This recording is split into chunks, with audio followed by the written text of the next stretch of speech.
İsrail Kanal 9 haber sitesinde yayımlanan "Uygurların kaderi, Rus bilginler Çin Halk Cumhuriyeti'nde zulüm gören meslektaşlarını koruyor" başlıklı makaleye göre Rus bilginleri Çin Devlet Başkanı Xi Jinping'e açık bir mektup göndererek Doğu Türkistan'daki Tıp Üniversitesi'nin eski rektörü, tıp bilimleri doktoru Profesör Halmurat Gopur'un serbest bırakılmasını istedi.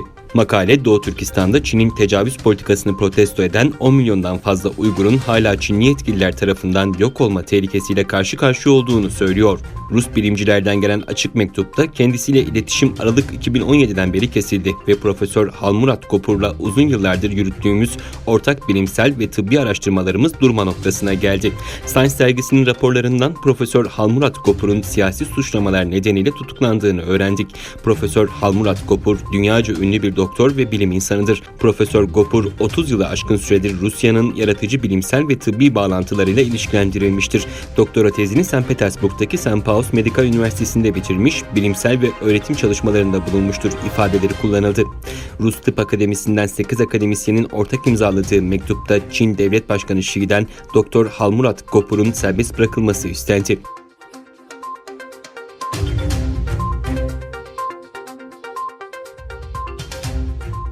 Fransa Cumhurbaşkanı Emmanuel Macron, Çin'i Doğu Türkistan'daki Müslümanlara yönelik sistemli baskısından dolayı uyardı. Macron, Élysée Sarayı'nda Çin Devlet Konseyi üyesi ve Dışişleri Bakanı Wang Yi'yi kabul etti.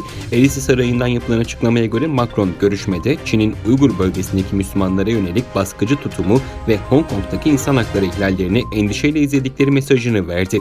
Fransa daha önce de Pekin yönetimini Uygur bölgesindeki Müslümanlara yönelik insan hakları ihlalleriyle ilgili uyarmıştı.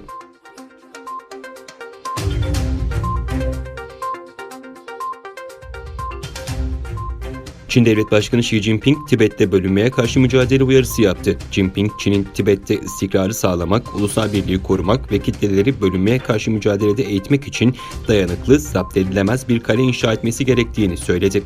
Birleşik, müreffeh, medeni, uyumlu, güzel, yeni, modern ve sosyalist bir Tibet inşa etme sözü veren Xi Jinping, Çin Komünist Partisi'nin bölgedeki rolünün güçlendirilmesi ve etnik grupların daha iyi entegre edilmesi gerektiğini de belirtti. Reuters'ın Xinhua'ya dayandırdığı haberine göre Xi, Çin sevgisi tohumlarını her bir gencin kalbinin derinliklerine ekebilmek için Tibet'teki okullarda siyasi ve ideolojik eğitimin güçlendirilmesi gerekir ifadelerini kullandı.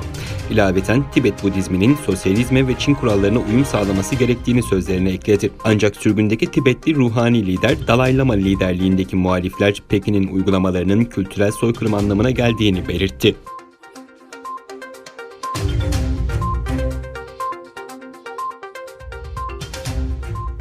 Japonya Savunma Bakanı Tara Kono, ABD Savunma Bakanı Mark Esper'le iki ülkenin Güney Çin Denizi ve Doğu Çin Denizi'ndeki statüsünün tek taraflı olarak değiştirilmesine karşı çıkma konusunda anlaştıklarını söyledi.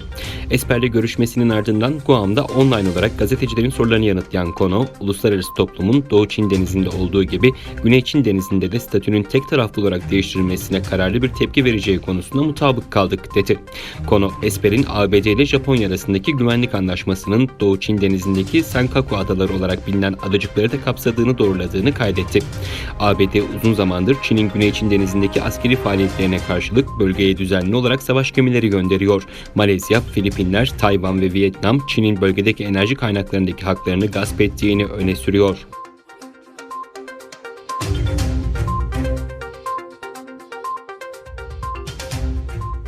Çin'in Shanxi eyaletinde 2 katlı bir restoranın çökmesi sonucu en az 17 kişi hayatını kaybetti.